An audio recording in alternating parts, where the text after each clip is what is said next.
کاش کہ لوگ سمجھ سکیں کہ رشتے بنانا اصل بات نہیں، بلکہ اصل بات ان رشتوں کو نبھانا ہوتا ہے۔ اچھے وقت سے زیادہ اچھا دوست عزیز رکھو، کیونکہ اچھا دوست برے وقت کو بھی اچھا بنا دیتا ہے۔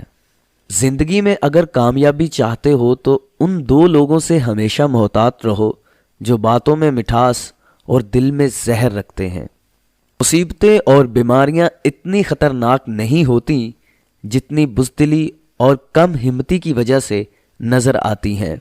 جو والدین اپنے بچوں کی تربیت کو قدرت پر چھوڑ دیتے ہیں وہ انسانیت کے مجرم ہیں، کیونکہ وہ اپنی ذمہ داری سے پہلو نہیں کرتے۔ گناہ کے چھوٹا ہونے کی طرف نہ دیکھو، بلکہ یہ دیکھو کہ نافرمانی کس کی کر رہے ہو۔ 100 دوستوں سے بہتر وہ ایک دشمن ہے جو دل سے نفرت تو کرتا ہے لیکن منافقت نہیں کرتا۔